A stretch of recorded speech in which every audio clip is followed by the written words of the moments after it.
지난달 사형을 구형받을 때 웃었던 피고인, 무기징역을 선고받은 오늘은 웃음기가 싹 사라졌습니다. 법정 안에서 취재한 JTBC 기자에 따르면 굳은 표정으로 움직이도 못할 만큼 긴장된 상태였다고 합니다. 오전부터 법원엔 긴장감이 감돌았습니다. 오후 3시 정각에 시작된 선고. 서울중앙지방법원 형사 20호부 판결 선고 진행하도록 하겠습니다. 윤석열 전 대통령은 구속 피고인 출입문에서 나와 곧바로 재판부를 향해 허리를 숙여 인사했습니다. 법대 앞까지 가서 다시 한번 고개 숙여 인사를 한 뒤에야 자리에 앉았습니다. 선고문을 읊는 내내 거의 움직이지 않았습니다. 하지만 표정은 점점 굳어갔습니다. 입술을 세게 다물거나 깨물고 침을 바르는 등 초조한 모습을 보였습니다. 얼굴이 붉게 달아오른 상태에서 무기징역을 선고받던 순간 피고인 윤석열을 무기징역에 처합니다. 윤 전 대통령은 초점을 잃은 눈으로 경직돼 가만히 있었습니다. 재판부가 퇴정하는 걸 보고는 곧바로 변호인과 대화를 나눴습니다. 짧은 대화였지만 웃는 표정이었습니다. 방청석에 있던 지지자들은 법정 안에서 재판부를 향해 소리를 질렀습니다. 욕설을 하기도 했습니다. 지기현 놈 어디서 지기현? 엉터리 판사, 개판사, 똥판사! 야 똥판사 새끼들아! 분을 사귀지 못한 지지자들로 법원은 아수라장이 됐습니다. 피고인 윤석열 무기징역, 피고인 김용현 징역 30년, 피고인 노상원 징역 18년, 피고인 조지호 징역 12년, 피고인 김봉식 징역 10년, 피고인 목현태 징역 3년, 피고인 김용군, 피고인 윤승영은 강부죄. 선고까지 마쳤기 때문에 중계 방송은 여기까지 하도록 하겠습니다. 네. 내란 우두머리 윤석열 1심 선고가 이렇게 끝이 났습니다. 과정은 정말 형편없었고요. 힘들었어요 보는데. 와 진짜 고통의 연속이었고 끝까지 참고 듣기가 와 힘들었어요. 이게 스트레스가 진짜 어마어마했고 정말 개판이었고 나와서는 안 되는 말들이 굉장히 많았고요. 심지어 가해자들을 굉장히 걱정하는 맞아요. 그런 이야기도 많이 했었는데 그래도 선고는 네네. 윤석열 내란 우두머리 무기징역이 나왔습니다. 네. 이거는 뭐 좀 어떻게 평가를 해야 될지 굉장히 혼란스럽습니다. 함께 지켜봐 주신 분들 특히 우리 김용남 의원님 위주로 좀 이야기 듣겠습니다. 왜냐면 진짜 그 끝까지 참고 와. 듣기가 참 힘들었는데 아니 이제 다른 거는 필요 없는 사족이 너무 많이 붙었어요. 그러니까 현직 대통령이 내란죄를 저지를 수 있느냐, 네. 내란죄의 주체가 될 수 있느냐. 그거는 우리 헌법상 명백하잖아요. 대통령의 불소추 특권에서 내란과 외환해제는 제외했잖아. 네. 그 얘기는 현직 대통령도 내란죄와 외환죄로는 기소할 수 있다는 것이니까 네. 내란죄, 외환죄의 주체는 될 수 있다는 건 우리 헌법상 명백하다고. 그렇습니다. 이거를 얘기하는데 고대 로마부터 중세 그리고 영국의 찰스 1세가 나는 내란 또는 썬킴인 줄 알았어. 썬킴. 반역죄로 처형된 얘기를 저 얘기를 왜 하나 도대체. 네. 아니 판결문에 저런 걸 왜 쓰나 도대체. 우리 헌법과 법률에 따라서 판단하면 되는 건데 그래서 와 진짜 본인이 역사에 대해서 안다는 표시를 내기 위해서 저런 건가? 뭐 진짜 중간중간에 특히 이 내란의 목적 내지는 범죄 동기와 관련해서 너무 축소를 해놨어요. 굉장히 그러니까, 심각합니다. 네. 네. 범행 동기가 지금 당시 야당이 고위공직자에 대해서 지속적으로 탄핵 소추를 하고 정부의 예산안을 삭감하는 등 그거에 욱해서 네. 그러니까 우발적인 범행이라고 판단을 한 거잖아. 그렇습니다. 이 내란을. 그래서 네. 야 진짜 끝까지 참으려고 엄청 노력을 했는데 심각한 인식이에요. 아니 무기징역의 결론을 내는 이 과정이 정말 처참해요. 뭐랄까 야 저 정도니까 작년 3월 7일 날 피고인 윤석열 구속 취소했겠구나. 맞습니다. 네. 진짜 결론은 나름 이해할 수 있는데 과정이 진짜 끝까지 참고 듣기 힘들었어요. 아니 그러니까 저는 앞에 이제 계속 놀라운 것들을 다 적었어요. 할 얘기가 너무너무 많은데 저는 그 내란의 피해가 굉장히 극심하기 때문에 엄벌에 처한다고 하면서 단 한 번도 그 피해와 국가적 비용에 대해서 국민과 국가 위상에 대한 이야기가 없어요. 예. 그 비용을 그 피해를 뭘로 받냐면 계엄군들이 이렇게 지금 재판을 받고 있다, 수사를 받고 있다는 것으로 이야기를 하는 데서 와 거기서 저는 그냥 깜짝 놀랐어요. 그 인식에. 지기현 부장판사가 지금 어디에 발 딛고 서 있는지를 여실히 보여주는 대목인 것 같고요. 저는 충격이었어 거기서. 저는 그 행간을 또 읽은 게 지금 진행 중인 정부의 예를 들면 국무총리 산하에 무슨 TF 구성해가지고 그렇지. 발표도 했었고 네네.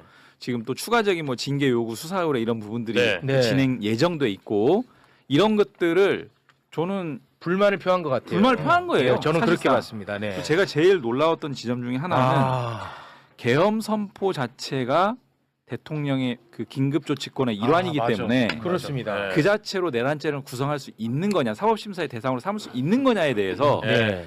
이런 황당한 논리로 그걸 면죄부를 맞아요. 줘버렸어요. 그렇습니다. 네. 요건 절차가 중요하지 않대. 맞아. 그거를 중요하게 여기면 앞으로 계엄 선포하는 대통령이 위축될 거래. 네. 이 미친놈입니다 이거는. 저는 그때부터 좀 완전히 이상했어요. 전근대적인 사법관을 가지고 있는 사람인 것 같고요. 심각해. 만약에 이 논리에 따르면 예를 들면 국회를 상대로 하지 않는 불법적인 계엄이 있을 수 있거든요. 그렇습니다. 전혀 비상계엄 선포를 할 만한 국가적 상황이 아님에도 불구하고 네. 자신의 뭐 여러 가지 그 사욕을 위해서 뭐 네. 장기 독재 집권이라든지 등등을 위해서 한다라고 하면 가능하다는 거야. 절차적 실체적 요건이 불비한 계엄 선포도 대통령의 권한 네. 그렇습니다. 비상 긴급 조치권의 일환으로 할 수 있기 때문에 내란이 성립하지 않기 때문에 네.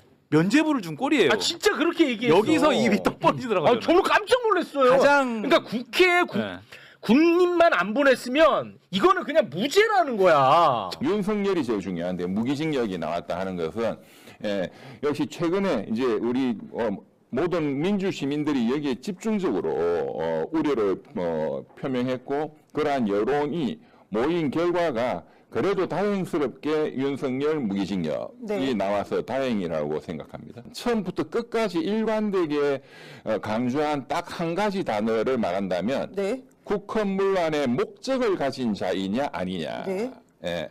그래서 처음부터 국헌문란의 목적을 가지고 치밀하게 가담한 자는 이제 윤석열하고 김용현이고 사전적으로 치밀하게 계획을 가담하지 않았다 하더라도 암묵적으로라도 국회를 무력화시키고 한다는 것을 이제 인식했다면 그자도 국헌문란의 목적에 해당하는 내당 가담자다. 이제 그런 자들은 노상현, 조지호, 김봉식, 목현태인데 나머지 두 분은 그러한 어떤 목적까지는 인식을 전혀 못했다.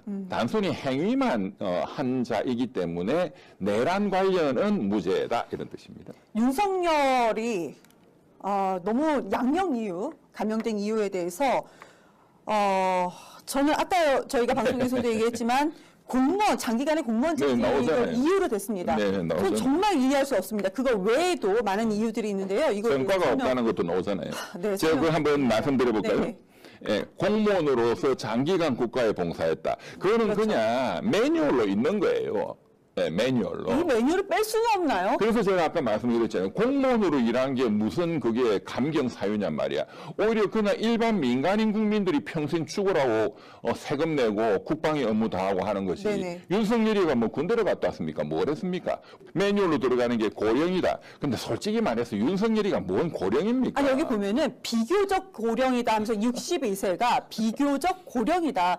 인생 60부터 아닙니까? 이게 왜 고령인지 모르겠습니다. 그러니까 이런 것도 그냥 봐주려고 그냥 하나 넣어주는 거예요. 그 다음에 이제 그 다음이 중요해. 그 다음이 치밀하게 계획해서 일으킨 내란이 아니다. 그러니까 윤석열 한마디로 윤석열 좀 바보이다. 그냥 욱하는 심정이에요, 그냥. 그래서 사형이 아니고 무기징역이다 이런 거 아닌가요? 그러니까 그런데 이런 자가 더 위험한 거야.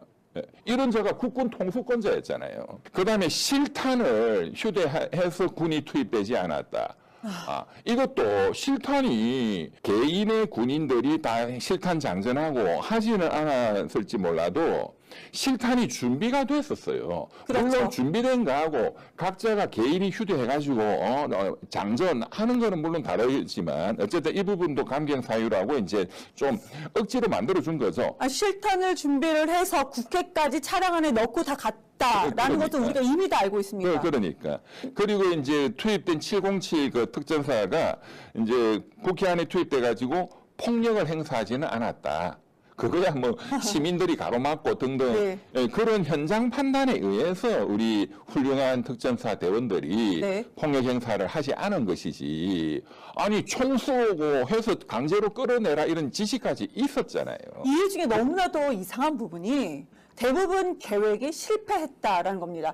윤석열이 계획을 실패한 건지 아니면 국민들과 국회가 이것을 저지해서 막은 건지. 작년에 그 말도 안 되는 날짜 계산, 시간 계산해서 석방시킨 거는 있을 수 없는 그 제가 고발했잖아요. 근데 어쨌든 그런 우려를 좀 오늘 꽤 많이 불식시킬 수 있는 전체적으로는 좀 그래도 점수를 따는 그렇지만 이제 아쉬운 부분들도 상당히 있었다 이렇게 봅니다. 다른 결론 나면 이제 국민들이 조이대를 향해서 달려갈 것이다라고 이제 엄포를 했습니다. 그게 이제 민심의 일반이지 않습니까? 그렇죠. 자, 어떻게 된 겁니까? 직위원이 원래 두 장을 써놓고 있다가 한 장을 오늘 선택한 겁니까? 아니면 원래부터 이렇게 사형 아니면 무기를 줄 것이다라고 판단하고 있었다라고 하는 부분에 대해서 저는 뭐 두 장을 써놨다가 어제 밤에 선택했다고 봅니다. 네. 제가 뭐 이전에도 그렇게 말씀드렸지만 판결 선고하기 전날 밤에 선택을 할 것이다. 그때 정치 상황 여러 가지를 종합해서 특히나 이 설날 연휴 막바지에 이제 어제 그저께 이 재판에 대한 헌법소원에 대해서 조이대 대법원에서 뭐 강력하게 반발을 하고 나왔잖아요. 그래서 제가 말씀드린 대로 민주당이 어떻게 이 판사개혁, 법원개혁에 대해서 강력하게 밀어붙이느냐 이게 결정할 것이다. 그래서 다행스럽게 설날 전에 이 민주당에서 그 3대 그 법원개혁 법안 법외국제를 포함해서 재판소원, 대법관 정원 이게 가장 아킬레스고 가장 판사들이 싫어하는 거거든요. 그러니까 바로 여기에 반격이 나오고 조이대 대법원도 그 지난번에 내란 특별재판부를 사실상 무산시킨 것처럼 여론을 끌어모아야 된다. 그러려면은 오늘 이 판결이 강력하게 윤석열을 처단하는 판결이 나와야 그래도 중도 여론을 끌어모을 수 있다라는 최종적 판단의 결과가 오늘 이 판결을 선택했다고 봅니다. 정치적 요소도 충분히 반영이 된 것이다 이렇게 이제 당연히 그걸 고려를 해야죠. 오히려 당연히 그건 당연한 거죠. 사실은 이 재판 자체가 정치 재판이잖아요. 법리 재판이면서 정치 재판이다. 그렇죠. 내란이라는 게 정치인데 정치적 행위에 대해서 이제 그렇죠. 단죄를 하는 것인데 네. 무엇보다도 이제 내란에 대해서 명확하게 규정을 했다. 이정관 부장 판사, 백대현 부장 판사, 유경진 부장 판사도 내란에 대해서는 이견이 없었는데 오늘 이제 의미를 굳이 두자면 윤석열은 내란이 절대 아니었다. 국헌문란의 목적이 없었다라고 했는데 이것도 조목조목 반박하면서 아예 맞습니다. 정리를 해버리더라고요. 맞습니다. 그런 부분에서 역사의 한 교과서에 분명히 들어갈 만한 내용의 판결이었다라고 볼 수 있는 거죠. 그러니까 이제 역사적 사례들도 아까 언급을 많이 예. 했죠. 그러니까 내란이라는 거는 뭐 전두환 사례처럼 대통령이 있고 왕이 대통령이 아닌 자가 권력을 찬탈하기 위해서 일으키는 게 그게 쿠데타고 내란인데 뭐 박정희 뭐 쿠데타도 마찬가지고 대통령 권좌에 있는데 무슨 권력을 찬탈을 하느냐 그게 성립이 안 된다. 비상계엄이 헌법을 위반해서 파면이기까지는 인정하겠다. 그러나 내란, 국헌문란 목적 쉽게 말하면 권력을 찬탈하기 위해서 야당을 제압하고 국회를 무력화시키고 권력을 먹겠다 이게 내란인데 뭐 권력을 갖고 있는데 무슨 내란이 되느냐라는 윤석열이의 주장, 거구파들의 주장에 대해서 그런 역사적 사례 봐라 찰스 1세가 의회를 무력화시키고 결국 실패해서 처형됐다. 그 영국의 사례까지 들면서 그렇지만 뭐 그런 사례가 뭐 그건 너무 옛날이잖아. 근데 선진국은 이런 게 일어나지 않는 정치적인 기제가 잘 작동하기 때문에 그런 사례가 없다. 이런 것까지 친절하게 오늘 설명을 했어요. 그만큼 이것은 법리뿐만 아니라 어떤 역사적인 그런 정치적인 문제이기 때문에 그런 사례를 들었고 현직 대통령이 이 친위 쿠데타를 일으키고 이 내란의 구성 요건에 해당한다라는 것을 역사적으로 또 입증하기 위한 그 노력은 상당히 저는 돋보인다고 보네요.